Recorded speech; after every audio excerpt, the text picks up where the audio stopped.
A próxima mesa é então a mesa redonda Prevenir a Violência Interpessoal, que papel para os vários setores.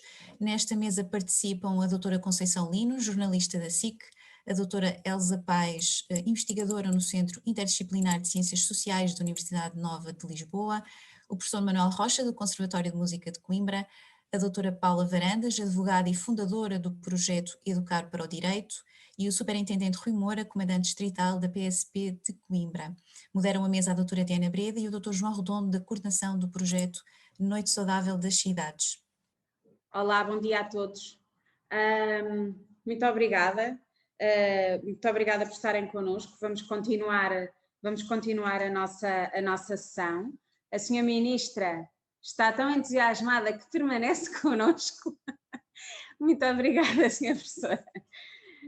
Então vamos continuar a nossa sessão dos contextos recreativos noturnos e violência interpessoal, pensar a prevenção, uma perspectiva de saúde pública e de trabalho em rede. É uma mesa redonda. Que papel para os vários setores. Temos connosco, está por ordem alfabética, ainda não temos, mas entretanto chegará a Conceição Lino, jornalista da SIC, a doutora Elsa Paes, investigadora no Centro Interdisciplinar de Ciências Sociais da Universidade Nova de Lisboa, cara amiga e consultora sénior do nosso projeto, o doutor Manuel Rocha, professor de música no Conservatório de Música de Coimbra, entre um ou outro talento, também um amigo e responsável por um dos nossos subprojetos, Tocar a Música, como é que é? Tocar a Música Mudar a Vida. O senhor Dr. Rui Moura, superintendente do comandante distrital da PSP de Coimbra. Eu quero dizer que já todos apareceram hoje na sessão de abertura na nossa apresentação.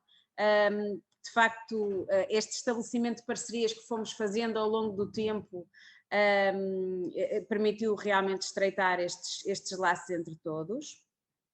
E a senhora doutora Paula Varandas, advogada, fundadora do projeto Educar para o Direito, que também já fez um webinar connosco, integrado no projeto, que foi aliás um mega sucesso e que as pessoas pediram bis várias vezes e, portanto, muito obrigada também por esta... Me parece uma mesa extremamente rica. Comigo está o conhecidíssimo Dr. João Redondo.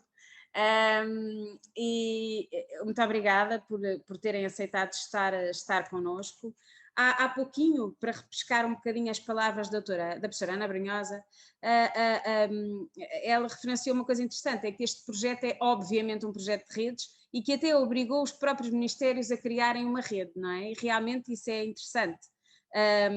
Desde a presidência do Conselho de Ministros até ao Ministério da Coesão Territorial, da Saúde, da Educação, e portanto foi importante envolver ao mais alto nível vários setores, mas também em cada uma das autarquias e em cada uma das ONGs e PSS, os vários setores.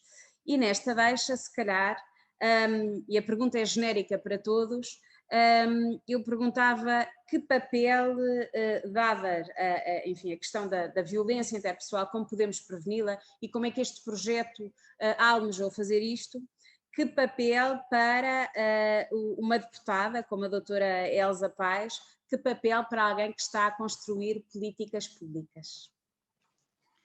Muito bom dia, cumprimento todas e particularmente a si, doutora Diana Breda, e ao doutor João Redondo, agradecendo desde já o convite que me fizeram para participar, que era irrecusável, obviamente, porque eu estou nesse projeto de corpo e alma desde o início, não só agora quando foi formalizada esta rede com estes apoios mais estruturados, mas logo na origem, há uns 15, 20 anos, já não me lembro bem, onde a rede, ainda pouco se falava na rede e, portanto, associar várias comunidades e várias entidades era absolutamente central. Depois, a professora Ana Brunhosa, quando foi presidente da CCDR, que também aproveito para cumprimentar cumprimentar, percebeu a importância deste projeto para promovermos noites saudáveis no quadro da nossa juventude, porque é preciso prevenir desde pequeno, mais tarde é mais difícil.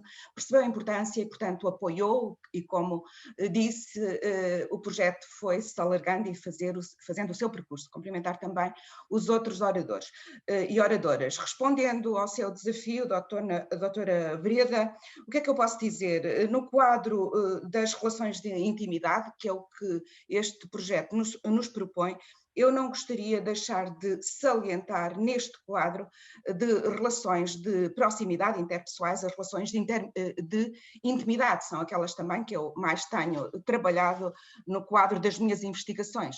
E aqui este projeto leva-nos logo para uma grande área de prevenção, que é a violência no namoro.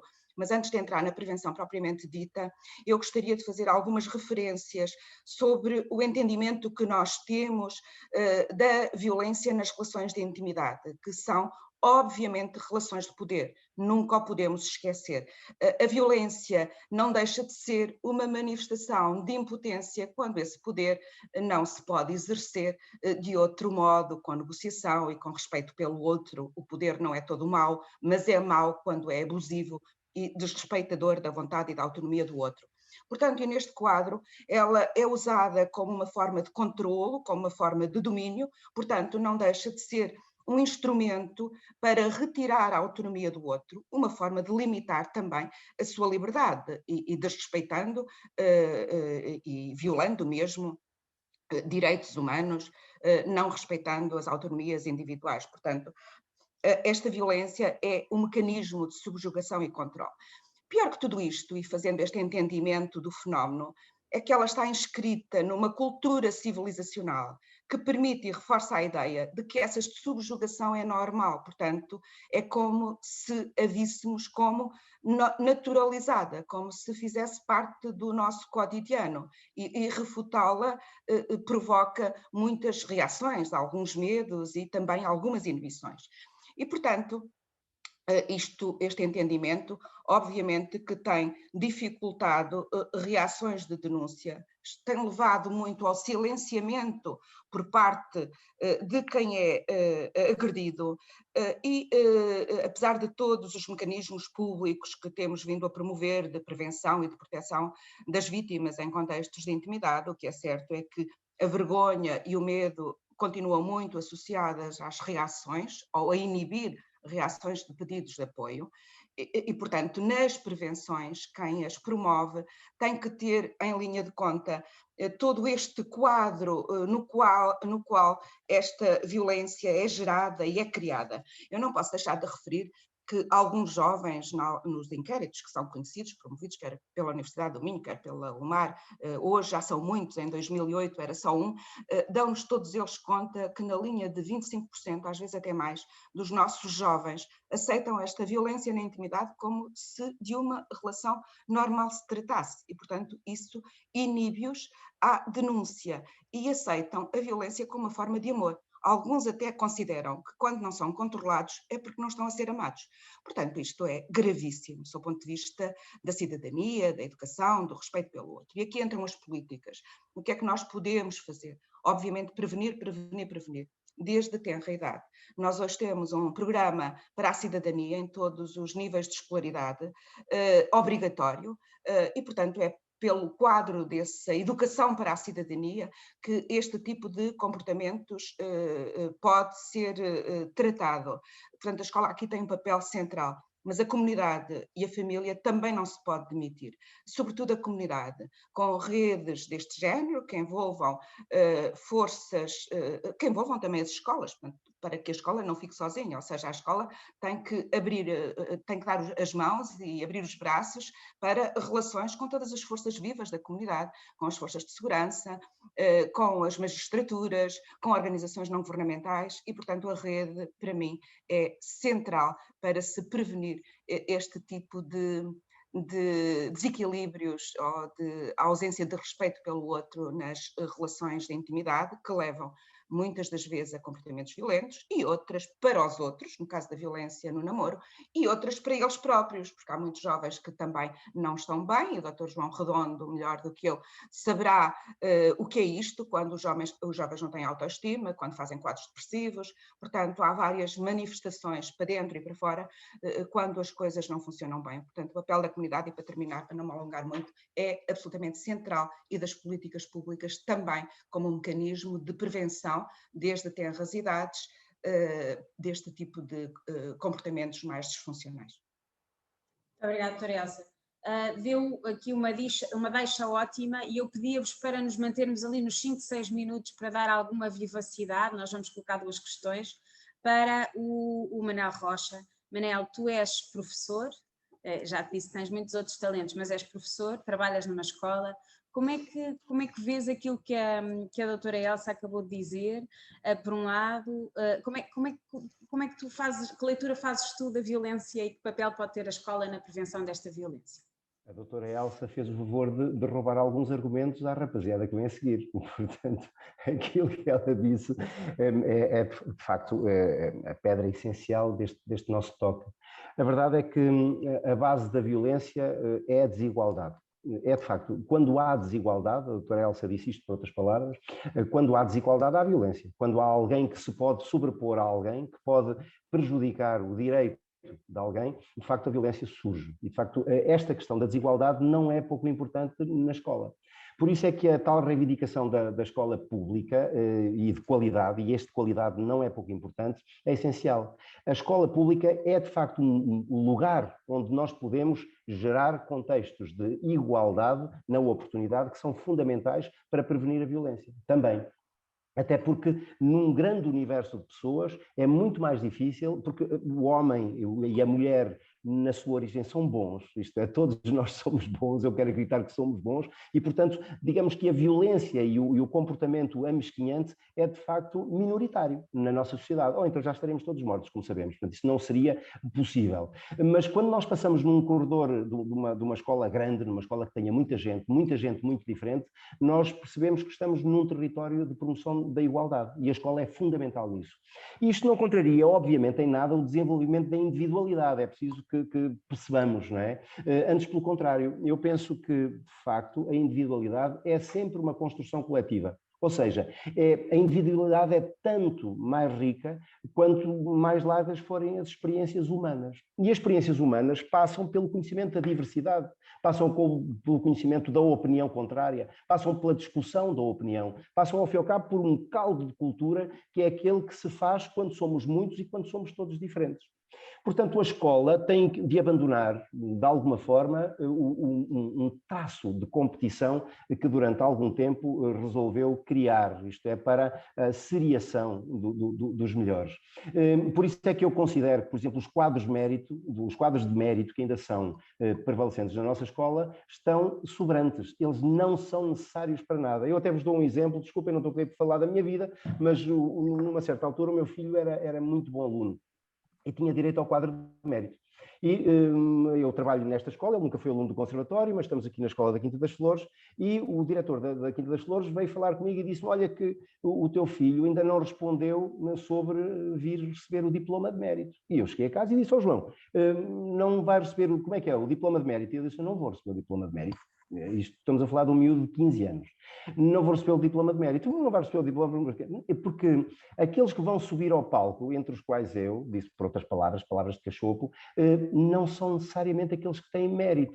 Porque os que têm mérito são os que conseguem fazer da turma um lugar bom para se viver. E esses não são sempre os melhores alunos. E, portanto, esta questão dos quadros de mérito, parecendo quase nada, é de facto uma reinvenção do tempo em que a escola era um lugar de desiguais. E era um lugar em que a desigualdade tinha de ser sublinhada. Ora, a igualdade das condições não tem de ser sublinhada.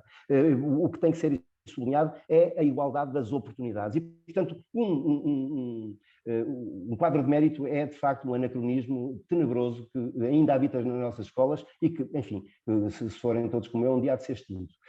De qualquer forma, nós estamos a falar de uma escola em que há muito pouco tempo foi gerada uma discussão muito importante sobre a questão da educação para a cidadania. E havemos de ver qual foi, nesse mundo de desigualdades, o posicionamento de uns em torno da educação para a cidadania, fundamental, e educar para a cidadania é fundamental no nosso mundo, e a discussão de outros contra a educação para a cidadania, defendendo que isso seria uma forma de moralizar, ideologizar, enfim, uma data de palavrões que até custam dizer, como viram, mas que de facto são tudo um logro muito grande. A educação para a cidadania é um perigo para a violência, porque a educação para a cidadania obriga-nos a refletir sobre a violência e obriga-nos a recusar necessariamente a violência. Não educando para a cidadania, é muito mais fácil nós entrarmos na questão da violência. A doutora Elsa falou de uma questão muito importante, que é a violência no namoro. Eu não me esqueço de um debate que houve aqui na escola há muitos anos, eu era diretor desta escola na altura, fizemos um debate sobre a violência no namoro.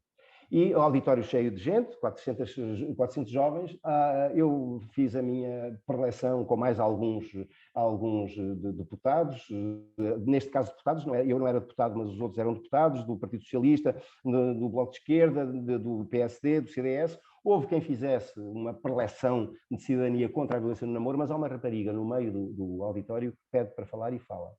E diz-nos assim, se não há violência no namoro, se o meu namorado não se aborrece comigo por eu levar uma saia curta, se o meu namorado não se aborrece comigo por eu ter conversas privadas no telemóvel, como é que eu sei que ele gosta de mim? E aqui nós estamos desgraçados. Isto é, aí percebi que eu, no meio daquela escola, como dirigente escolar, estava a pôr em causa a minha própria ação. Isto é, nós temos mesmo de fazer com que a violência no namoro seja não só criminalizada do ponto de vista legal, que o é, mas seja mais do que isso, seja discutida sob o ponto de vista dos direitos humanos, que é disso que se trata. É dos direitos humanos. A doutora Elsa disse exatamente isto que eu acabo de dizer, sobre a questão dos direitos humanos. Eu vi ontem, quando estava a tentar buscar mais argumentos para esta conversa, um documentário muito engraçado, muito pequenino, que está até no meu Facebook, que é Quem Matou Eloá, sobre um caso de uma rapariga brasileira de 16 anos que foi morta pelo namorado de 21 anos, se não me engano.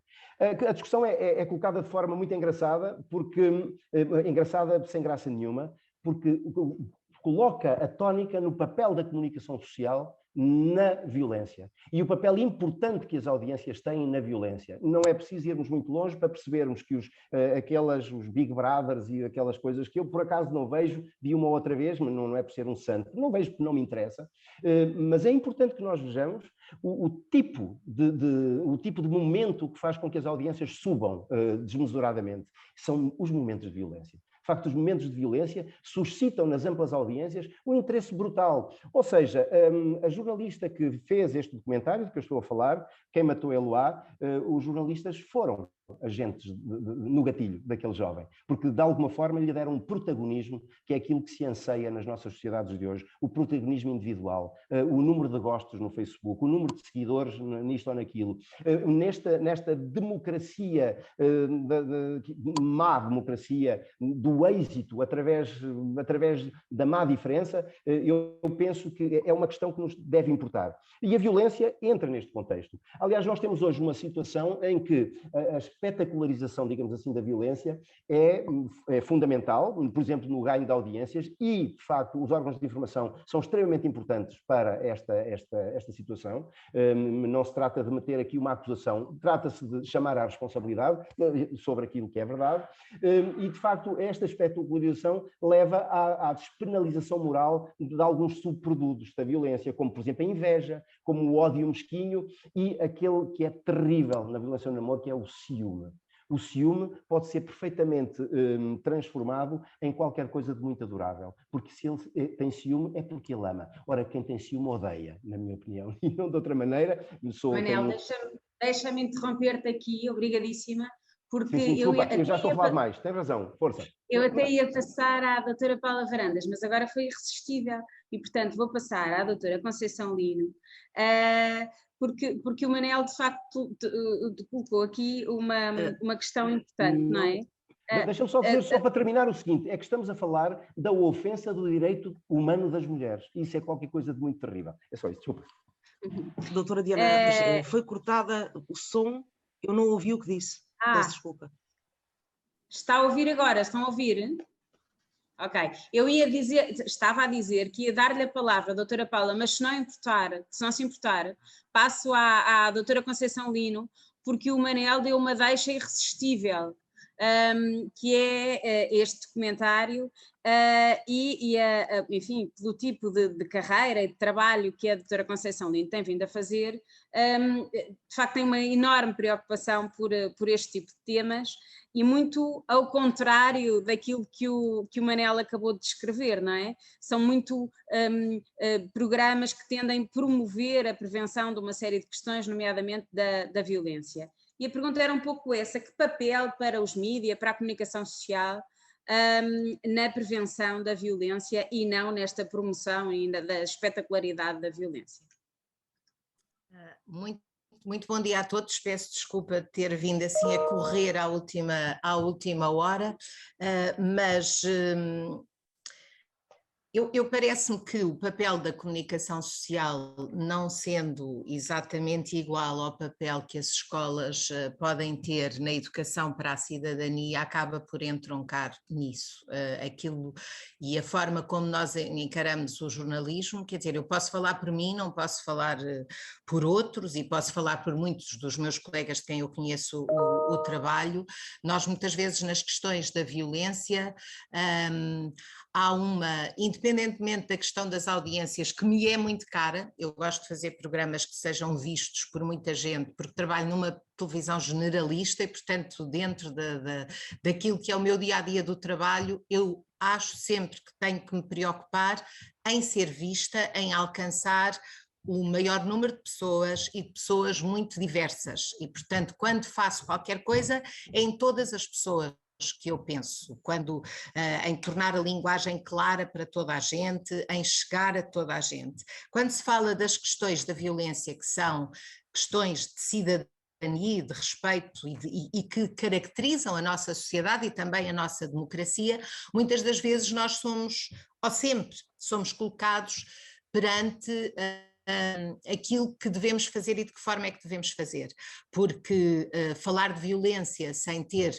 os protagonistas, digamos, dessa violência numa televisão é um bocadinho difícil, é se calhar mais fácil para a imprensa escrita, porque não tem que lidar com as pessoas nem com a imagem das pessoas, e portanto eu durante toda a minha vida profissional esta é uma questão que colocamos sempre, e entronca neste tal documentário que o professor Manuel Rocha estava a falar, que é até que ponto é que nós devemos identificar as vítimas ou os agressores. Geralmente os agressores desaparecem de cena porque não estão disponíveis para falar connosco sequer, mas a questão das vítimas é sempre muito cuidadosamente analisada, até que ponto é que nós devemos pôr esta pessoa aqui e ela não vai sofrer uma retaliação maior e não vai ser alvo de maior de violência, porque nós não conseguimos garantir, nem as autoridades muitas vezes, como temos visto, conseguem garantir a proteção das vítimas já depois de os casos serem conhecidos das autoridades. Isso é uma coisa que nós estamos sempre a ver, e ainda esta semana tivemos a infelicidade de uma decisão judicial de uma mulher que terá sido arrastada pelos cabelos pelo seu companheiro para dentro de uma viatura. E, portanto, não sou eu que sou arrastada pelos cabelos aqui pelo professor Manuel Rocha, que nós não nos conhecemos, é no contexto de uma relação. E isso foi assistido, ou seja, foi presenciado por 3 elementos da GNR, e este caso sai do tribunal sem qualquer tipo de responsabilização da pessoa que fez isto, porque a juíza, eu não conheço o acórdão, mas terá entendido que não haveria crueldade suficiente para o crime ser considerado violência doméstica e, portanto, seria só simples ofensas corporais, mas como a vítima esteve calada durante o tempo todo, durante o julgamento, esse crime de ofensas corporais precisaria da queixa dela e, portanto, como ela não fez queixa, e aquilo foi a tribunal porque é um crime público, porque a violência doméstica é um crime público, este homem não teve sequer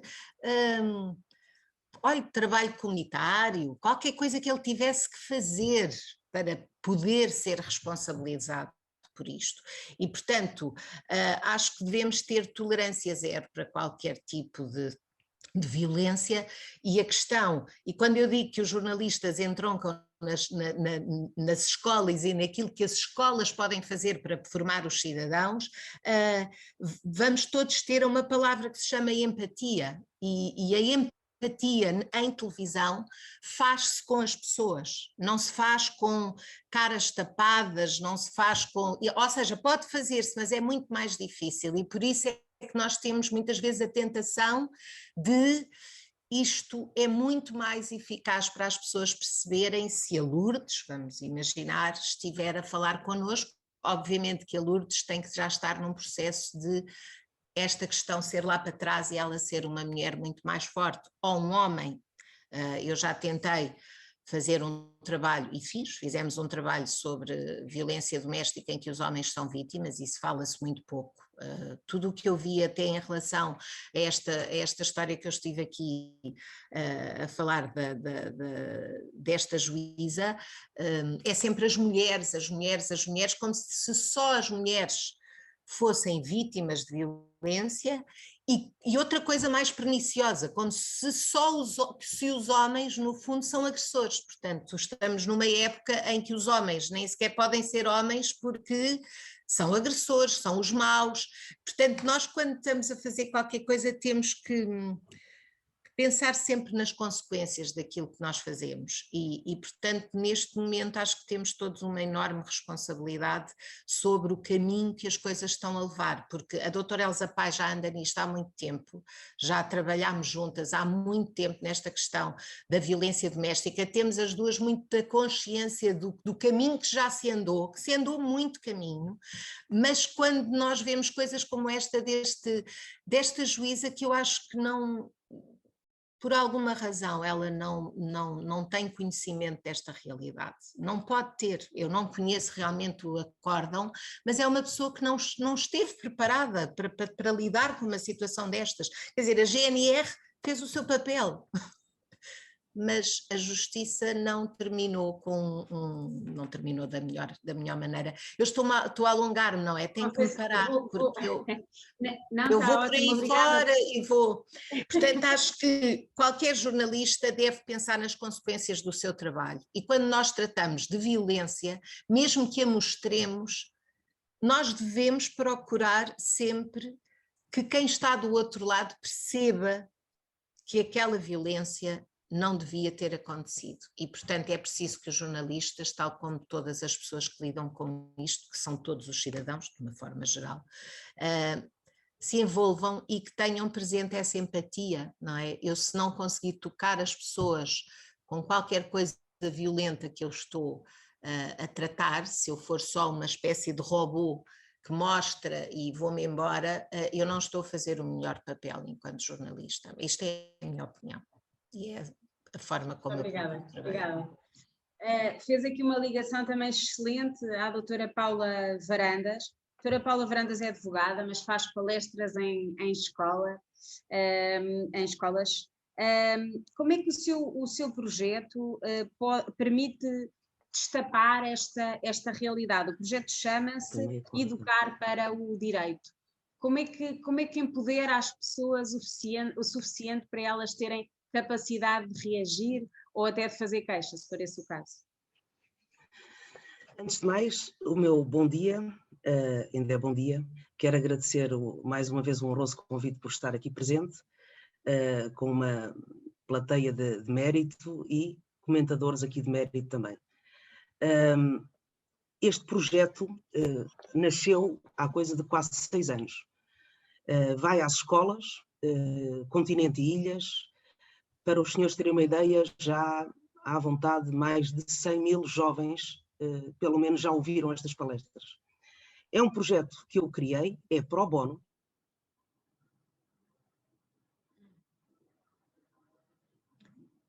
Deixámos de ouvi-la, doutora Paula. A internet. Quando é que nós voltamos a poder fazer encontros ao vivo em que conseguimos olhar nos olhos uns dos outros? Bom. Agora que a doutora Agora sim, estão-me a ouvir? Estão-me a ouvir? Ok. Pronto. Sim, sim. Ora bem, a dificuldade inicial... Está com falhas na internet, doutora Paula. Espera aí. Vai mudar de local. Pois, Não sei. tenho medo Quer que eu se- passe a palavra ao senhor superintendente e depois, Espera aí. enquanto ajusta... Espera aí. É que estes contextos apelam à nossa criatividade, não é? Pois, Nós temos que fazendo diferente. Ficamos a conhecer a casa de toda a gente. Ficamos a casa... Agora, está melhor? Está melhor, faz favor. Então, a grande dificuldade que surgia era o uso no seguimento do que a brilhante jornalista Conceição Lino, que tem feito um trabalho realmente que eu tenho acompanhado relativamente aos jovens, é o uso da linguagem. Repare-se, eu não podia nunca ter sucesso nas palestras se usasse uma linguagem técnico-jurídica. Eu não posso ir para as escolas, cujos destinatários são jovens, falar sobre doutrina, jurisprudência, os acórdãos. Portanto, o efeito era zero. Deixem-me só aqui realçar também o seguinte. No seguimento do que a doutora Elsa Paes referiu, e eu percebo, não vou estar a criticar, mas eu conheço a realidade juvenil. Muitos são aqueles jovens que, pós-palestra, me abordam a título pessoal, quer nas redes sociais, quer mesmo porque o meu telefone fica disponível para eles. O educar para a cidadania nas escolas não está a surtir o efeito que era esperado. E porquê? Quem é professor sabe disto.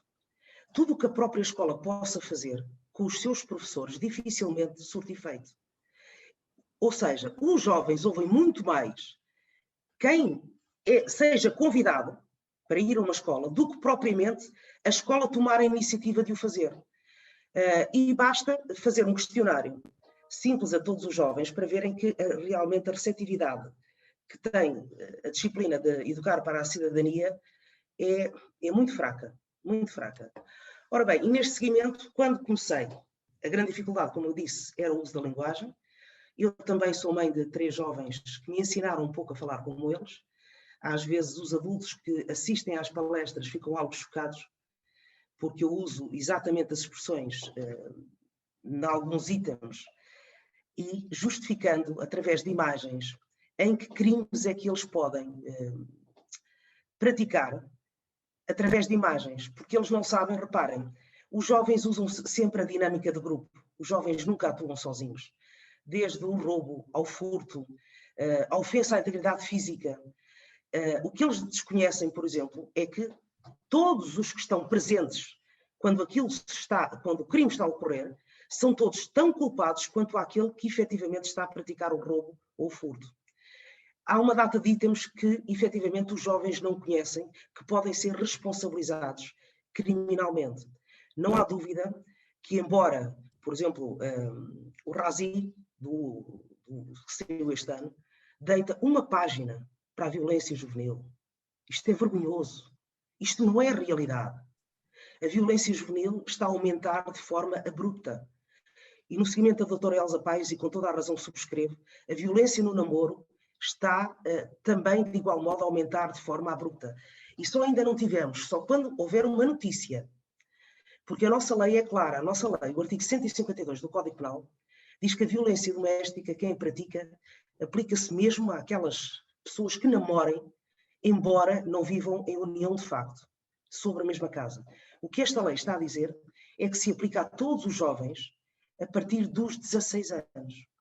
E muitos até desconhecem. E é verdade, sim senhor, todos os palestrantes aqui o que falaram é verdade. A jovem, hoje em dia, se muitas vezes é criticada por levar minissaia, ela entende que é um de amor. Agora reparem, isto da experiência que tenho com os jovens. De quem é a culpa? A culpa é nossa. A escola compete ensinar, aos pais educar. Reparem, se o nosso exemplo, nós somos as figuras de referência desde a partir do momento que cada criança nasce. Os pais são figura de referência. Se eles têm como figura de referência uns pais que se maltratam, que não se respeitam, eles implicitamente e de forma inconsciente vão agir dessa forma. E isto é efetivamente o que acontece. Nós não podemos, também o doutor Manuel Rocha falava que a desigualdade gera violência e referiu o quadro de mérito. Eu não acho que a desigualdade gere violência. Eu concordo e subscrevo 100% que deve haver uma igualdade de oportunidades.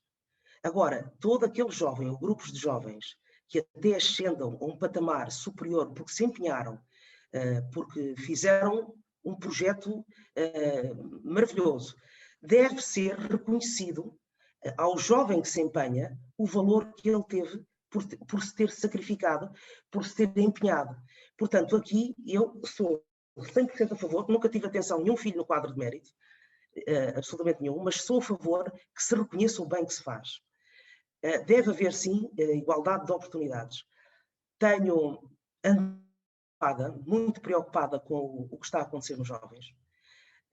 A gratuitidade com que fazem e com que tomam certos comportamentos e depois temos outra coisa, reparem, a nível judicial, a verdade também é esta, porque eu sou advogada há 24 anos, o tempo que leva qualquer decisão prejudica grandemente e pode até hipotecar o futuro de um jovem que pratica um ato, imaginemos nós, aos 15 anos, e que aos 15 anos não vai ser julgado judicialmente, vai ser julgado sim, mas ao abrigo da lei tutelar educativa, não responde criminalmente.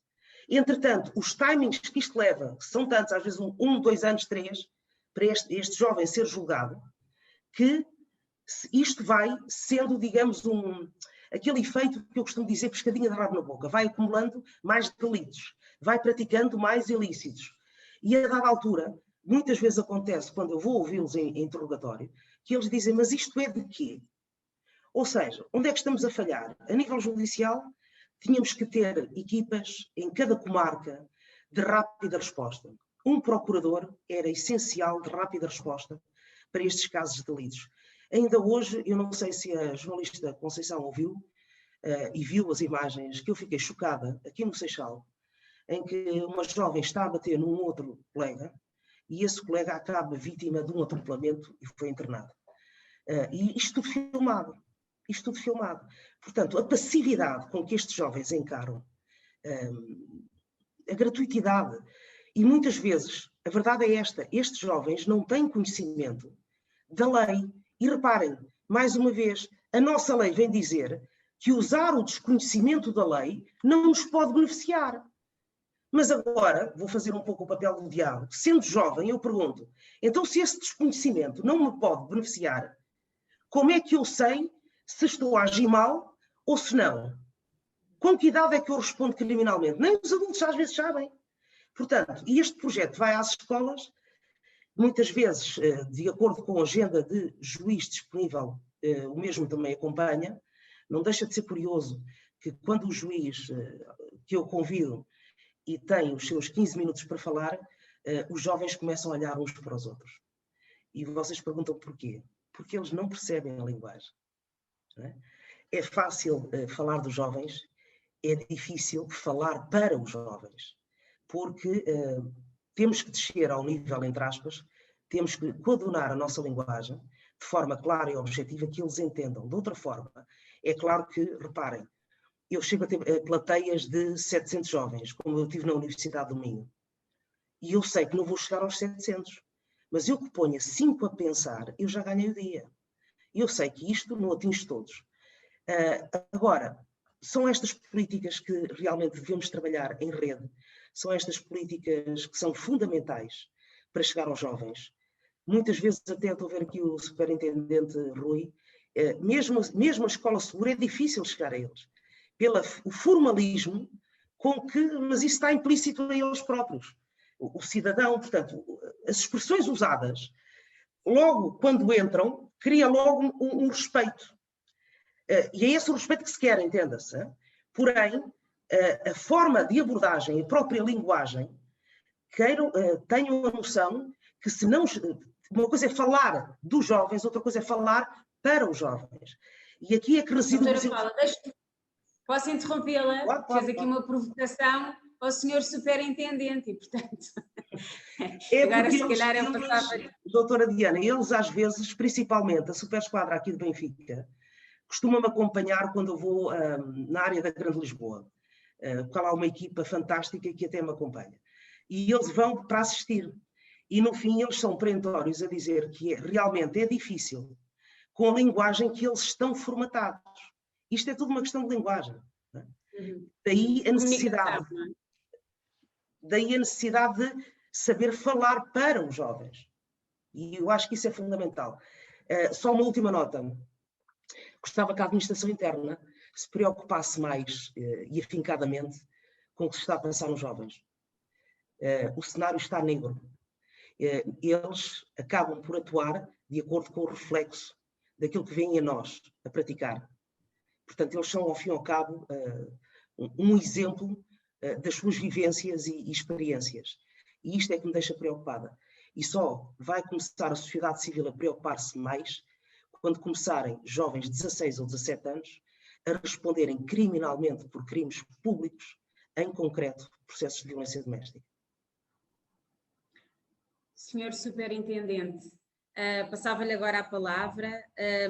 Se concorda que os jovens não têm conhecimento da lei, para não o porem em apuros e para lhe pedir comentários mais difíceis sobre a administração interna, e de que forma é que as Forças de Segurança e a PSP, em concreto, pode posicionar-se mais nesta perspectiva de prevenção da violência interpessoal?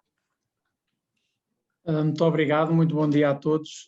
Na pessoa do professor João Redondo e da doutora Elsa Paes, com respeito pelos restantes, cumprimento todos os palestrantes.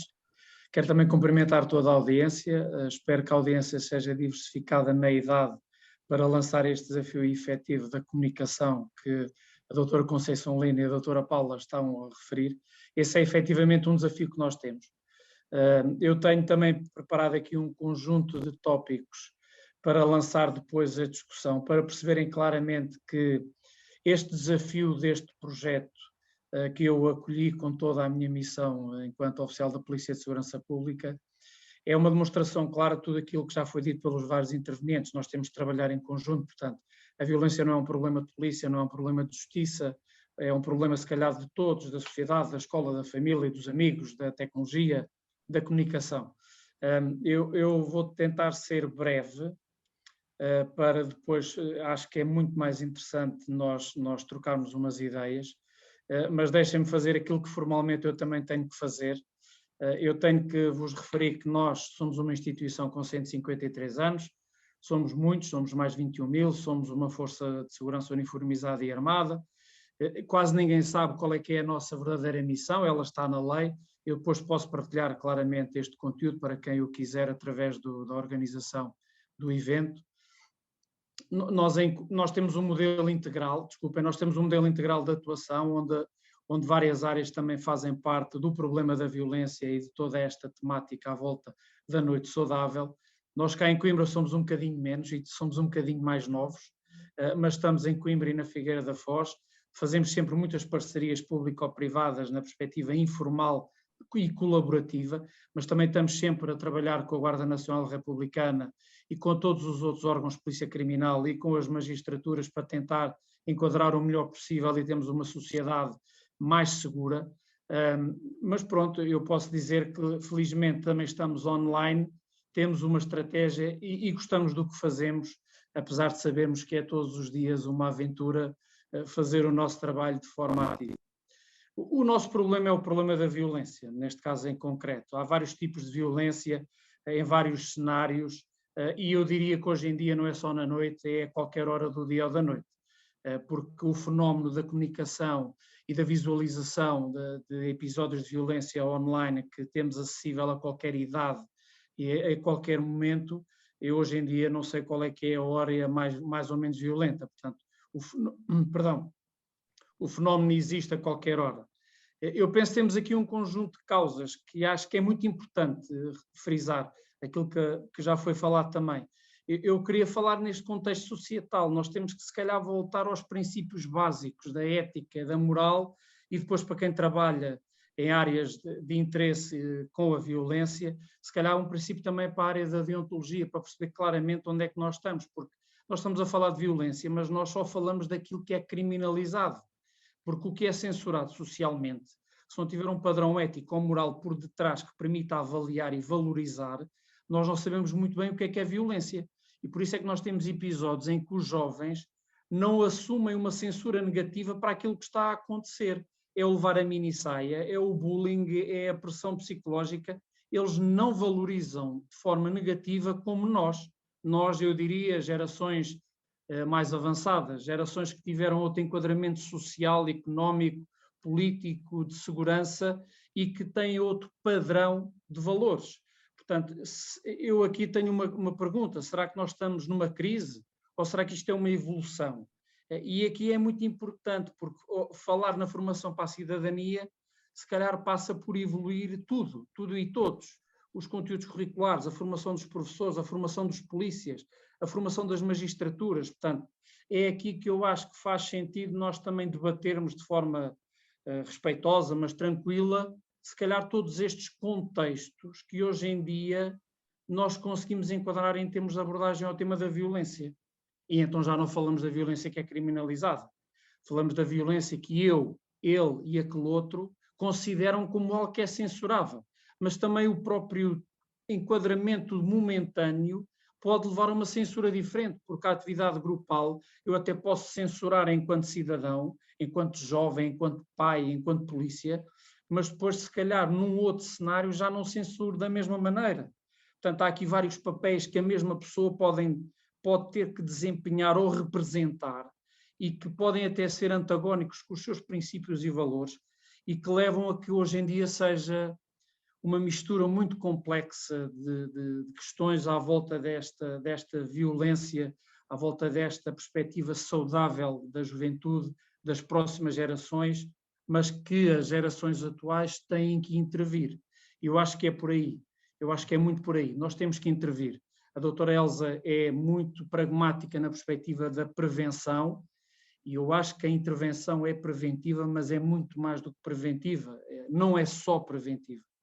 Eu acho que temos hoje em dia já boas ferramentas, eu concordo claramente que há uma utilização da linguagem jurídica que não é alcançável para todas as pessoas e não é por dificuldade dessas pessoas, é uma questão de utilização cotidiana e por isso também é louvável a iniciativa do Diário da República começar a ter legislação em linguagem que eles consideram acessível. Portanto, nós temos que aproximar-nos todos para falar a mesma linguagem. Sim, concordo. Temos vários instrumentos também políticos que estão claramente do conhecimento e são mediatizados pela comunicação social. Mas não temos ainda a estratégia nacional para a noite saudável ou segura. Se calhar este projeto é um programa e um dia vai ser uma estratégia. Para quem me acompanha neste projeto, sabe que esta já foi uma ideia que eu desafiei. Se calhar só quando isto for mesmo uma estratégia nacional é que nós vamos conseguir falar abertamente da noite e de tudo o que está à volta da noite, da violência, do consumo, da fiscalização rodoviária, da velocidade excessiva, do ajuntamento para fazer provas de perícia completamente ilegais, mas também das coisas boas que trazem, a socialização, a criação de laços de amizade e de entreajuda. Portanto, a noite não é só escura, a noite também tem muitas estrelas, também tem muito brilho, também tem muito importante para todas as pessoas, porque é a forma que temos para nos socializar e que é perfeitamente aceito por todos nós. Agora, se calhar tem que ter outras baias, outras regras, outras confianças entre as pessoas, entre as instituições. Claro que na família não há manuais, há campanhas, há imposição de regras, mas a gente sai do contexto familiar e vamos para outros contextos. Claro que a educação é um ente vivo, nós estamos sempre a melhorar, quando digo nós, digo a sociedade, estamos sempre a melhorar os conteúdos, os professores querem novas coisas, há novas decisões sobre novos temas, sobre novas formas de abordar, a própria formação, se calhar temos que ter escola segura, mas também temos que ter universidade segura, se calhar também temos que ter empresa segura, se calhar também temos que ter administração pública segura, se calhar eu tenho que começar a ter uma equipa para dar formação a quem intervém na área da segurança social, a quem intervém na área da violência doméstica. Portanto, todos nós temos que partilhar as nossas experiências e aprender com todos. E se calhar as empresas, que foi o meu segundo desafio neste projeto, se calhar as empresas também têm que começar a exigir serem certificadas na abordagem do consumo, na abordagem do comportamento do cliente, na abordagem da videovigilância, da segurança privada, da própria segurança, da autoridade que têm enquanto também cumpridores do Código Penal, porque não é só a polícia que impõe a ordem. O Código Penal prevê que haja outras soluções e outras responsabilizações também, portanto, eu acho que há aqui um caminho muito longo, acho que há um caminho muito grande, depois em vários setores, não me vou alongar, até no próprio setor laboral, a questão da segurança psicológica, das pessoas perceberem se vão ou não vão ser despedidas, isto depois tem impacto na família, tem impacto nos amigos, porque as pessoas não andam tranquilas, a perspectiva do retorno, a sustentabilidade do que se faz, fazer uma estratégia com um prazo, mas esse prazo depois tem que permitir que a estratégia fique em nós, fique debaixo da nossa pele, faça parte do registro familiar, da educação, da formação, da maneira de ser e de estar em casa, com os amigos, na família, no trabalho e, claro, nas próprias magistraturas. Nós já vemos as magistraturas com formações, elas próprias a serem formandas e formadas porque sentem claramente que na barra do tribunal e em todas as diligências que intervêm, há aqui uma decalagem social, não só pelo nível da norma, mas pelo nível do enquadramento social. E, portanto, eu acho que depois, até na própria perspectiva desportiva, cultural, social, na perspectiva da diversidade, da equidade e da inclusão, todos nós temos que claramente fazer um ponto de ordem e definir claramente qual é a estratégia que queremos seguir, para ter menos violência, uma noite mais saudável, uma noite mais segura, uma sociedade mais simples, uma sociedade mais justa, mais humana, mais humanizante e humanizada. E por isso, eu terminava de forma relativamente simples, se a tecnologia me deixar, nós, a nossa perspectiva de prevenção e de combate, utilizando as expressões que estão neste momento nos documentos oficiais, é continuar a fazer o que fazemos, mas eu acho que também temos que melhorar. Portanto, há aqui também esta perspectiva humilde de reconhecer que há um caminho a trilhar e esse caminho nunca vai acabar. Portanto, nós temos aqui várias formas de intervir preventivamente ou ativamente. Eu não gosto da expressão combate, eu gosto mais da expressão intervenção, mas pronto, é o que está, é o que é. Passei um slide que aqui está, que tem a ver depois com toda a componente digital. Os pais não sabem o que é que são as redes sociais. Os pais não conhecem os perigos das redes sociais. As burlas acontecem, as pressões digitais acontecem. Portanto, aí também tem que haver formação, e se calhar as próprias empresas e as organizações têm que dar formação aos seus funcionários mais velhos para que eles possam utilizar esses conhecimentos, não só no trabalho, mas também na família. E, portanto, concluo, onde houver violência, metam a colher. Portanto, acho que é este o caminho, nós temos que falar. Portanto, esqueçam o ditado popular de há anos atrás. Portanto, acho que é por aqui. Muito obrigado. Vamos continuar. Bom dia a todos e a todas, e cumprimentar aqui os companheiros e companheiras de mesa, agradecer a atenção e disponibilidade que deram ao nosso convite e na continuidade deste desafio que o Superintendente Rui Moura lança, a questão que se coloca e que para mim tem merecido, digamos, ao longo do trabalho tem desenvolvido a reflexão, é que o problema está identificado, as necessidades associadas são conhecidas, e a questão que se coloca é muito esta: com quebrar onipotências institucionais e passar da dimensão do trabalho em si, onde cada setor se considera e se assume como a solução, para um trabalho em rede multidisciplinar e multissetorial, numa ideia de coprodução e de co-construção das soluções. E voltávamos aqui novamente à doutora Elsa Paes, e voltávamos a pôr a palavra a todos para esta reflexão.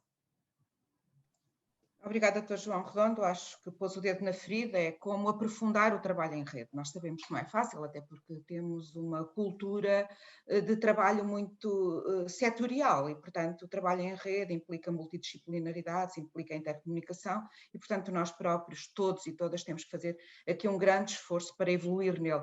Mas, mais uma vez, eu coloco a tónica na prevenção primária. Claro que há outros tipos de prevenção, nomeadamente a situacional, a escola segura e depois as proteções. Mas todo este ciclo, não é, para evitarmos a reprodução do ciclo da violência, se nós não tivermos jovens, e estes jovens aprendem logo quando são crianças. Portanto, há pequeninos gestos que se podem educar ali, que depois é mais difícil quando forem adultos. E, portanto, eu não posso deixar de referir esta necessidade que temos. Também dizia o superintendente, a vida é brilho. Sim, a vida é brilho. E do outro lado está a escuridão. É o verso e a reverso. E pegando agora também numa questão avançada pelo professor Manuel Rocha, a igualdade é, de facto, a não violência, é o reverso da igualdade. Nós até costumamos dar, e eu acho que fizemos isso nessa formação para 500 alunos, não foi uma formação, foi mais um debate que foi espetacular. Como a doutora Paula Varandas anda nas escolas, eu na altura também andei, hoje menos, nas escolas a falar dos 13 mitos da violência no namoro. E de facto, uma das questões que nós apresentávamos era ao queijo, que é o queijo da igualdade, e o verso do queijo da igualdade é o controlo, é o poder e é a violência. Portanto, se não formos educados para uma cultura de igualdade e de cidadania, não tenhamos a mínima ilusão de que a violência vai espreitar e ela vai manifestar-se. Aqui as famílias têm um papel central, a escola também, e a comunicação social, Conceição Lino, não posso deixar de a cumprimentar, também fizemos muitos programas, a Conceição Lino tem tido um papel central na construção desta nova cultura para a cidadania, para a não violência, para o respeito, portanto, a comunicação social, até talvez mais, eu não sei se é mais, se é menos, tem um papel central, porque chega, como aqui já foi dito, muito mais facilmente aos nossos jovens que propriamente aquilo que é dito nas escolas, ou em palestras, ou em debates, onde a comunidade tem papel central. Portanto, é um parceiro. E são estas parcerias em rede, para terminar, sei que não temos muito tempo, que nos levarão, mas não gostaria de deixar de falar desta ideia, à construção de uma nova cultura para novas masculinidades e novas feminilidades. É urgente. Nós estamos num mundo, este ano foi particularmente difícil, mas ao mesmo tempo permitiu-nos olhares que nunca imaginávamos podermos ter sobre os outros. Este ano da pandemia obrigou-nos muito a olhar para dentro e para o outro. Portanto, se fizermos aqui uma evolução drástica, também podemos fazer a outros níveis se os projetos forem apoiados e se os projetos forem continuados. E eu acho que tem que ser, na construção em rede, com esta tónica de fundo, uma nova cultura para a masculinidade e novas feminilidades, para que os rapazes aprendam desde cedo que agredir faz mal a toda a gente e também a eles, e isto precisam de uma nova cultura, esta coisa do rapaz não chora, eu tenho um filho, e desde pequenino contrariei isto, porque isso inibe aos rapazes a manifestação dos afetos e da fragilidade. E a fragilidade não é nenhuma impotência, antes pelo contrário, pode ser uma força maior ser frágil, como pode ser uma força, como pode ser algo menor ser muito forte. Portanto, é da força e da fragilidade que nós nos construímos como pessoas. E esta cultura para a masculinidade tem que ser algo do qual nós não podemos abrir mãos. E também para uma nova feminilidade nas raparigas, porque elas também podem ser fortes, não são necessariamente sempre frágeis. E, portanto, temos que contrariar este destino de ser mulher como um destino social do qual nunca mais nos podemos libertar. Não, podemos libertar-nos. E a solução está nas nossas mãos, no trabalho individual e no trabalho em rede. E, portanto, doutora Diana, doutor João Redondo, obrigada, não vou seguramente fazer mais nenhuma intervenção pela promoção deste debate e sobretudo pelo trabalho que estão a fazer. Este trabalho é único no país, associado também nesta fase ao SHUC e com as parcerias com a CCDR, eu acho que é uma boa prática que nós temos levado lá para fora e que devemos disseminar em todo lado, porque é por aqui com as escolas, com os territórios, com as comunidades. Obrigada. Obrigado pelas suas palavras. Manuel, como é que educação, saúde, segurança social, IPSS, ZON, Forças de Segurança, Justiça, como é que se quebram onipotências e trabalhamos todos em conjunto, nesta ideia de cooperação e co-construção? A questão é mesmo o facto da rede ser vasta. Na rede não é apenas uma rede de bombeiros que vão atender ao fogo, é mesmo vigilantes daquilo que são, ao fim e ao cabo, os grandes desafios da nossa sociedade. O Sr. Superintendente falou de uma questão importante, falou de várias questões importantes, aliás, todas as que disse são importantes, mas falou de uma que é a segurança no emprego. E nós, a doutora Elsa acaba de dizer e bem, que esta pandemia pôs em evidência um conjunto de fragilidades da nossa sociedade que têm impacto evidente, quem estuda isto deve sabê-lo, tem impacto evidente nos níveis de violência que têm a ver com várias coisas. Eu considero, sinceramente, que a desigualdade é potenciadora sempre de violência. E é potenciadora de violência em diversas circunstâncias, até na circunstância étnica. Nós sabemos perfeitamente que existe uma tensão, que neste momento está muito empolada, por razões que todos conhecemos, uma tensão entre lugares de ser pessoa, e essa violência acaba por alicerçar-se numa desigualdade permanente e constante. E, portanto, nós temos de ter o cuidado de pensar nesta rede, desde a Assembleia da República até ao nosso papel, neste meu caso, o meu papel como professor. Isto é, e de facto, se nós encontrarmos um mundo que seja mais igualitário do ponto de vista das condições de vida, nós teremos certamente uma condição mais propícia à administração de um conjunto de medidas que sejam preventivas da violência e, sobretudo, que possam obrigar os jovens a refletir sobre a violência. Várias coisas foram ditas, havia aqui pano para muitas mangas, não é? Eu apenas queria dizer que, de facto, há um muito interessante psicólogo norte-americano, Alfie Kohn, chama-se ele, que fez um livro que se chama Punido pelas Recompensas. Isto é porque, de facto, os jovens têm sempre uma construção coletiva da sua personalidade. Não é possível construir-se jovem num sistema de ranking, isso não existe. Os jovens constroem sempre uns com os outros, como creio que a doutora Paula Varandas disse, creio que foi a doutora Paula Varandas que disse, eles estão juntos, eles organizam-se juntos. Se virmos bem o impacto da pandemia, esse impacto é sobretudo substancial sobre a incapacidade que os jovens tiveram de se reunirem, de estarem juntos. Encontraram alternativas, como é evidente. Mas, de facto, nós temos hoje um conjunto muito grande de fatores que são educadores dos jovens. Há um, de que aqui não falámos, que são os influencers, que eu nem sabia que existiam, soube aqui há dias em conversa com os nossos jovens, e os youtubers também são. Isto é, nós temos um exército, vão-me perdoar a palavra que eu vou dizer, nós temos um exército de imbecis e de gente boa que forma a nossa gente, não é? Porque não, os youtubers e os influencers, eu tenho procurado e tenho, enfim, tenho visto as coisas mais diversas, portanto, há de tudo, mas de facto há um mundo que é atrativo sob o ponto de vista da criação de convicções. E, portanto, nós temos de trabalhar ao nível das convicções de toda a gente, mas temos muito de trabalhar ao nível da condição social das pessoas. E os jovens estão-se a encaminhar para um mundo que é um mundo de incertezas. No meu tempo, quando alguém não estudava, eu dizia, se não estudas, vais para as obras. Agora não se vai para as obras, não há emprego nas obras. E, portanto, há aqui um conjunto de condições que também são condições sociais que nós temos que juntar a esta rede. Porque a rede só sob o ponto de vista assistencialista, sob o ponto de vista de ir, enfim, tentar resolver, não, há questões da superestrutura que têm de ser resolvidas. E é aí que entra a igualdade. E eu penso que é muito importante nós trabalharmos ao nível da igualdade, das oportunidades, mas também das condições. E, portanto, penso que a violência também, no caso dos jovens, a violência tem que ser discutida. As escolas, falou-se aqui, eu vou terminar, falou-se aqui sobre a questão da educação para a cidadania. Eu não entendo a educação para a cidadania como uma aula dada por uma pessoa que provavelmente será má cidadã no cimo de um estrado. Não é disso que se trata. As escolas têm que estruturar a educação para a cidadania como placa giratória de exemplos, de contributos. E esses contributos são essenciais serem feitos. Aqui há dias, aqui na minha escola, alguém dizia, muito indignado, que os partidos não entram na escola.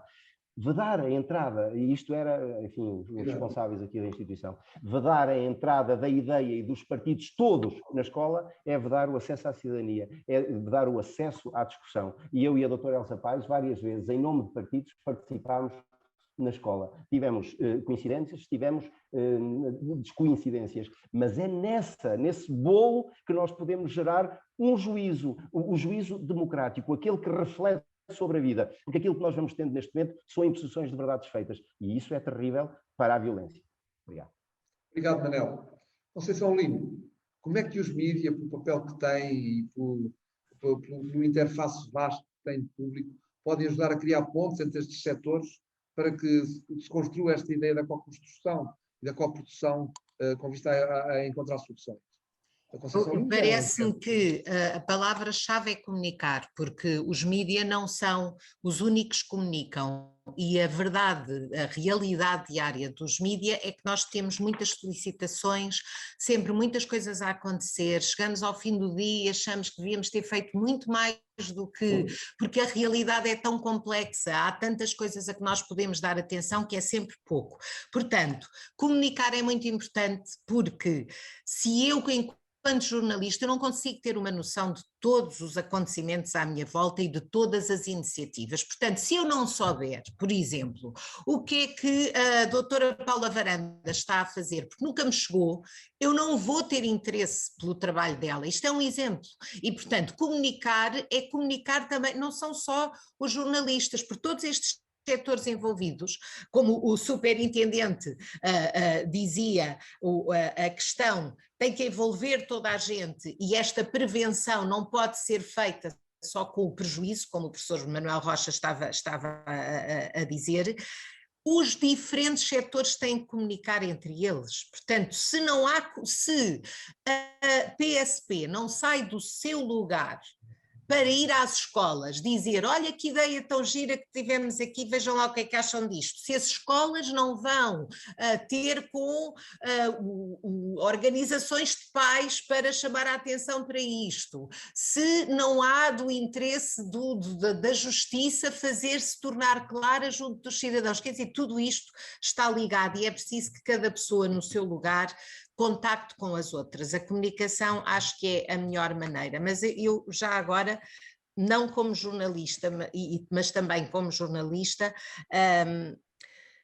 houve aqui coisas que foram ditas sobre a importância de nós fazermos cidadãos desde o início e haver uma intervenção precoce. E quando, por exemplo, a doutora Paula Varandas falava da escola que deve ensinar e a família deve educar, quem conhece a realidade sabe que isso não funciona assim. Se nós estivermos à espera que isso seja dessa maneira, nunca vai haver alteração nenhuma, porque a falência da nossa sociedade começa pela falência familiar e a vida dos pais. Quando eu andava na escola mais pequenina, eu tinha muito mais tempo livre do que qualquer miúdo que anda agora na escola. E os miúdos passam muito mais horas na escola. A vida deles é na escola, não é em casa, porque chegam a casa e os pais ou ainda não estão lá, ou lá estávamos à questão social, ou são enquadramentos tão complicados que dali também não sai muita coisa boa. Portanto, se a escola não perceber que só ensinar não é o seu papel, porque as relações sociais, as relações do grupo, aquilo que se passa na escola é fundamental, até porque os tipos de violência, as variedades começam na escola. O bullying, o começarem logo a dizer que ou porque tem todos estes pormenores que são até reflexo muitas vezes da família, porque a família tem muita importância, é muito verdade, mas a escola não pode só ensinar. Para mim é muito extraordinário a doutora Paula Varandas, e ela tem um conhecimento muito maior disso do que eu, dizer que há um falhanço da disciplina de cidadania nas escolas. Isso é uma coisa muito grave. Porque se nós pensarmos nos temas que têm a ver com a cidadania, os miúdos interessam-se por isso, os jovens interessam-se. Eu, quer dizer, até tenho experiência disso, porque eu tenho feito coisas viradas para jovens e sei o impacto que isso tem junto deles. E, portanto, é muito mais fácil envolver um grupo de jovens sobre, vamos lá ver o que é violência e vamos falar sobre bullying, do que os envolver numa maçadoria de terem de estar a desconstruir a língua que eles nem sequer dominam, não é? Portanto, quando se começa a puxar por eles, é muito mais fácil chegar até eles a discutir estas questões do certo, do errado, como é que tu farias se fosse assim, já põe-te no lugar do outro. Todos estes exercícios, a escola é o lugar ideal para isso acontecer, porque eles estão lá. E em casa, muitas vezes, não estão. E quanto à questão do mérito, que eu compreendo a aversão que o professor Manuel Rocha tem ao quadro de mérito, mas eu até achei que o quadro de mérito devia existir, porque também não podemos viver numa sociedade em que aqueles que trabalham para se distinguirem, que estudaram mais, que foram mais aplicados, são passados a ferro como se não tivessem feito esse esforço. O esforço deve ser recompensado. Há muitos outros méritos que devem ser reconhecidos. Essa é que é a questão. E, portanto, as escolas deviam... Porque há miúdos que são extraordinários e não é português, nem é matemática, nem é... Ou podem vir a ser extraordinários numa série de coisas. E, portanto, o que me parece é que os jovens estão muito à mercê deles próprios. E as redes sociais são o mundo onde eles vivem, e nas redes sociais não há certo nem há errado, nem há diferenciações. Aquilo chega tudo, é uma catadupa de coisas que não têm valor. E quando o superintendente falava dos valores, como se a nossa, eu também vou provocá-lo um bocadinho, não é? Como se as gerações anteriores tivessem mais valores, então porquê é que não os passaram? Então já estamos a falhar nisso, não é? Porque se os jovens chegaram depois de nós e nós tínhamos tantos inputs, digamos assim, positivos, nós estamos a fracassar muitíssimo naquilo que estamos a fazer. Todos nós estamos a fracassar muitíssimo. No seguimento do que a doutora Conceição disse, e bem, eu percebo, referiu o que eu tenho vindo a falar, embora por outras palavras, que é a falência da vida familiar. Isto é muito importante, porque é daqui que depois advém todo o resto, nomeadamente o crescimento da violência, que violência é essa que pode não ser só física, é também psicológica, como nós sabemos. E veja-se o caso, que a jornalista Conceição sabe isto de certeza, aliás, todos nós, daqueles papás que o filho é vítima de alguma situação escolar e os pais vão bater, imaginemos, na outra criança, um jovem que... Reparem neste exemplo. E são estes exemplos que estes miúdos crescem e vão achando que até aquilo, se calhar isto até é normal. As crises de ciúmes que têm, porque viveram também muitas vezes nestes ambientes. Eu sei que a nossa vida não é fácil. Eu sei que nós temos um trabalho altamente desgastante. Eu, por exemplo, às vezes, já me aconteceu várias vezes, deitar-me na cama ainda vestida. Esqueci-me. Portanto, o cansaço é tanto que eu deito-me do género 5 minutos e acordo quase no dia seguinte. De madrugada, mas pronto. Isto para dizer, por exemplo, também uma referência que ainda ninguém falou. As CPCJs estão castradas. Praticamente não têm autonomia absolutamente nenhuma. Reparem nesta ignorância da lei. Aos 12 anos, se uma CPCJ, a Comissão de Proteção de Crianças e Jovens, vai sinalizar a algum jovem, aos 12 anos este jovem pode emitir ou não o seu consentimento. Então vai-se-lhes dar o poder aos 12 anos para prestar o seu consentimento. Quando depois só aos 16 anos é que responde criminalmente, mas para votar é aos 18. Quer dizer, há aqui uma data de discrepâncias que realmente a lei eu não entendo. As próprias comissões com quem eu tenho trabalhado, nota-se que, e muitas vezes desabafam, no sentido de se sentirem castradas, de a sua área de atuação ser muito limitada perante os consentimentos ou não que lhes são dados, desde os pais a não aceitarem as intervenções, desde as próprias crianças a partir dos 12 anos, portanto, tudo isto acaba por ser... Que mecanismos, afinal, é que nós temos de prevenção? Se a própria CPCJ está limitada, compete a todos nós, os que aqui estamos, e mais venham, no sentido de, pelo menos, dar a conhecer a todos os jovens, principalmente é esse o meu papel, por isso é que eu estou a dizer isto, o que é que determinadas condutas que a lei entende como crime podem dar como consequência a este jovem futuro homem e futuro mulher. Não esquecer que qualquer condenação que este jovem seja efetivamente condenado, passa pelo pleonasmo, com trânsito em julgado, vai ficar averbado no certificado de registro criminal durante 5 anos. E este jovem, depois quer concorrer, nem que seja um mero simples caixa da Primark, tem que apresentar o certificado de registro criminal. E a pergunta é, se for condenado por furto, nem que seja, imaginemos nós que esse então N casos de jovens condenados por furtos na Primark, e estamos a falar de furtos, sei lá, de 5 euros, Reparem, o certificado só diz que, imaginemos nós, foi condenado pelo crime de furto por sentença transitada em julgado nos termos do artigo 203 do Código Penal. Não diz mais nada. Não diz que aquilo foi um grupinho que entrou na Primark, por exemplo, que tirou uma caixa para tabaco, 5 euros, mas a verdade é que está lá. E a questão que eu coloco aos jovens é sempre a mesma. Se vocês fossem, por exemplo, os donos da Primark e precisassem de 10 operadores de caixa, 5 deles tinham certificado de registro criminal averbado do crime de furto. Vocês contratavam. Eles sabem exatamente que a resposta é não. Eles próprios dizem, não, nem pensam. Portanto, diz a jornalista Conceição Lini muito bem, os jovens têm grande potencial. Eles sabem, eles burros não são. E eles sabem que realmente, espera, se me puserem a pensar, daí a necessidade, como diz a Conceição muito bem, da comunicação.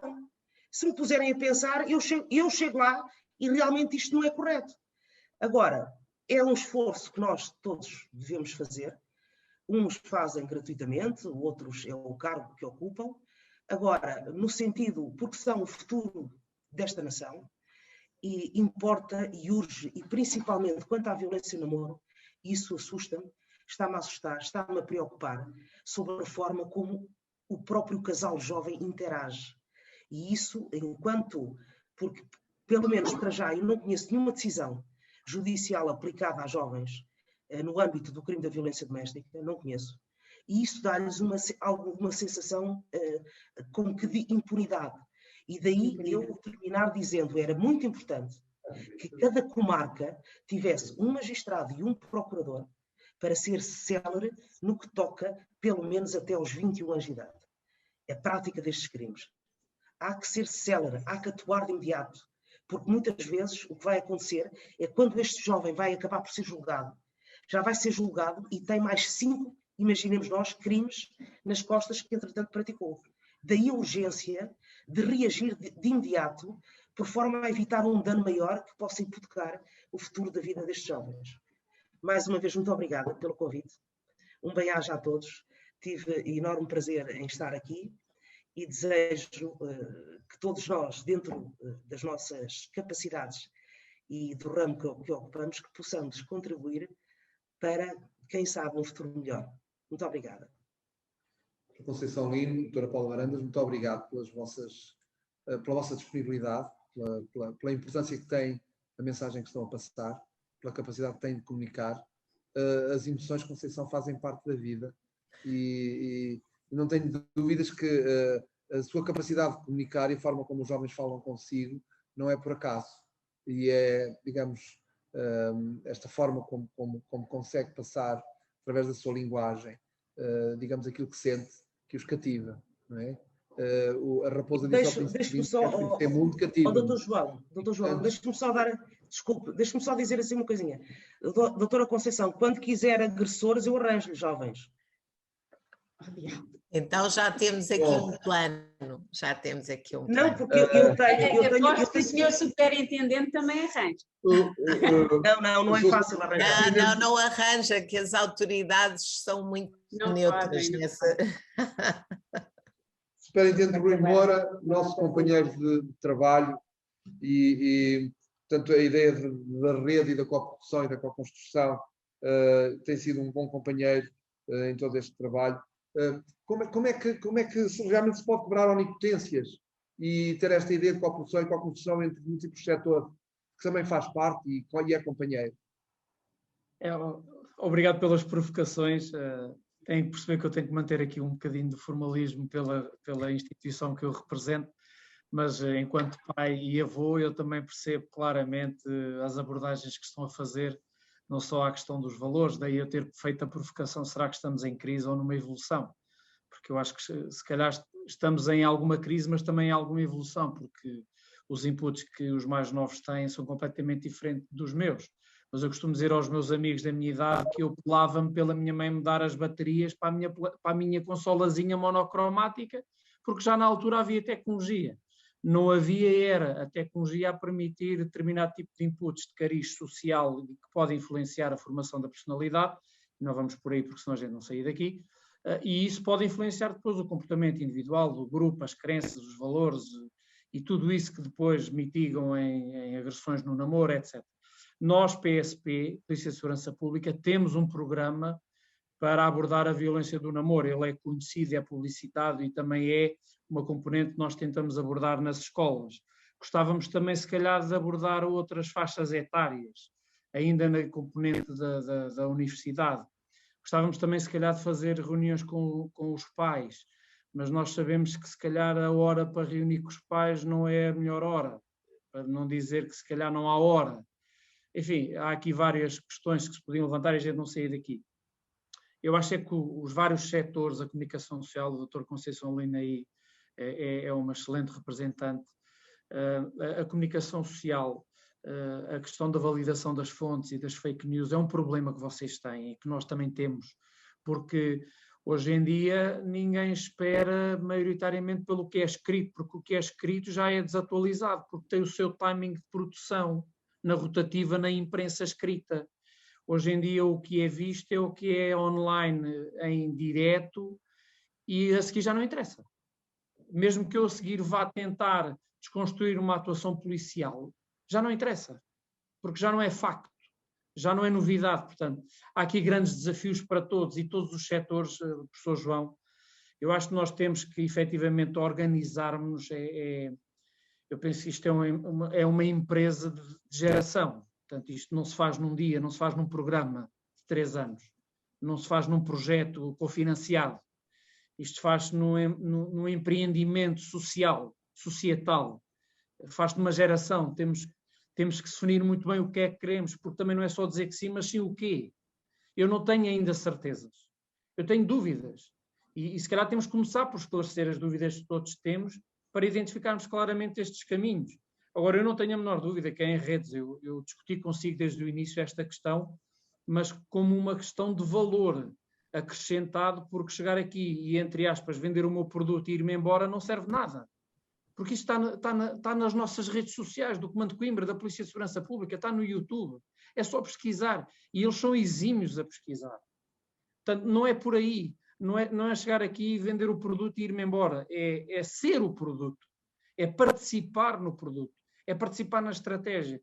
E sim, isso eu acho que é o grande desafio de nós, que somos representantes e que temos a voz e nos dão o platô para isso. Eu não quero mais vender o produto da polícia. Eu quero é que o produto da polícia seja parte do todo. E isso é que para mim é o verdadeiro desafio. Essa é que deve ser a estratégia. Ok, vamos nos juntar, mas sim, vamos mesmo. Vamos mesmo. E esse era também a minha discussão no início. Qual é a sustentabilidade da noite saudável? O que é que vai ser feito a seguir? Eu sei que o Chuc e o Sr. Presidente do Conselho de Administração acarinhou e vai acarinhar. Eu sei que o professor João não vai desistir, nem a doutora Breda. Eu sei que todos nós vamos fazer o nosso papel, mas tem que haver aqui um fator comum, tem que haver um denominador. Eu não sei se ele vai ser político, se vai ser financeiro, se vai ser público ou privado, não sei. Mas ele tem que existir e nós temos que começar a perguntar como é que isto vai ser para a frente. E acho que é por aí. Vamos fazer essa reflexão e um dia vamos voltar a dizer, bom, então agora vai ser por aqui, porque senão não conseguimos dar a sustentabilidade ao problema. E só assim é que a gente consegue encontrar eventualmente algumas soluções.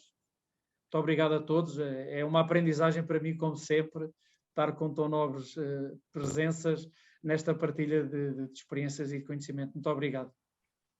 Obrigado a todos e a todas pela partilha dos vossos saberes. Fazem parte da nossa rede para a nossa eternidade. Doutor João, sim. Deixe-me só dizer ao Superintendente Rui Coelho que, em princípio, graças a Deus, as palestras Educar para o Direito já vão regressar presencialmente. Está quase a ser firmado dia 7 de junho às 2 da tarde na Escola Básica e Secundária Quinta das Flores, em Coimbra. É do Manel Rocha, vai conhecê-lo pessoalmente. Doutora Paula, vai conhecer pessoalmente o Manel Rocha. Ele vai ter consigo, é a escola dele. É onde eu estou neste momento. Para a jornalista Conceição Lino, vou ter, isso já está confirmado, dia 14 de junho, às 2 da tarde, na Póvoa de Santa Iria. Se quiser vir assistir também, é muito interessante. Muito bem. pronto, Obrigada, obrigada. Obrigada a todos. Se calhar realmente não há coincidências e provavelmente não há mesmo. Acho que se tivéssemos que resumir numa frase, aliás, ali inspirada num comentário, nós aqui apelámos a todos sermos a mudança que gostaríamos de ver acontecer. E falámos aqui tanto de jovens, se calhar agora damos-lhes a palavra. O Turismo de Portugal financiou um vídeo, o guião foi criado pelo Conselho de Jovens, o vídeo foi editado pela Slideshow, com a participação do Conselho de Jovens, orientados pelo Grupo de Teatro Interdito da Faculdade de Psicologia da Universidade de Coimbra, e nós gostávamos de terminar dando-lhes a voz a eles. Muito obrigada. Não se ouve. Esternocleidomesto. Consegues dizer esta palavra? Esternocleidomastoideu. Esternocleidomestoideu. Esternocleidomastoideu. Esternocleidomastoideu. Apesar de ser uma palavra difícil, a maior parte das pessoas tenta. Não desiste de tentar e não se envergonha disso.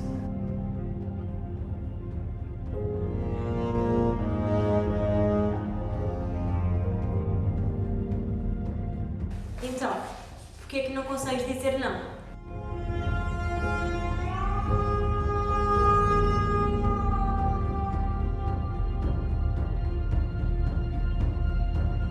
São apenas 3 letras e juntas têm muita força.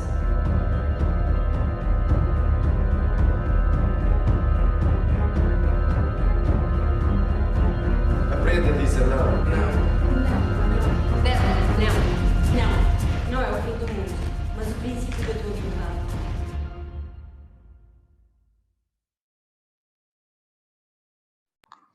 Obrigada, até à próxima.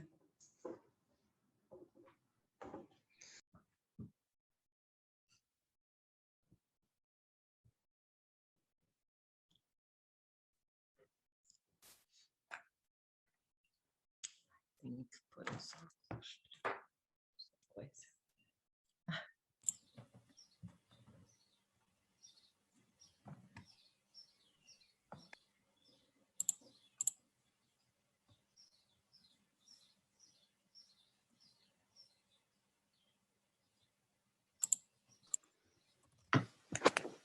Ana, vou encerrar então. Ok. Até logo. Até logo. Acho que correu tudo bem. Até já. Até já.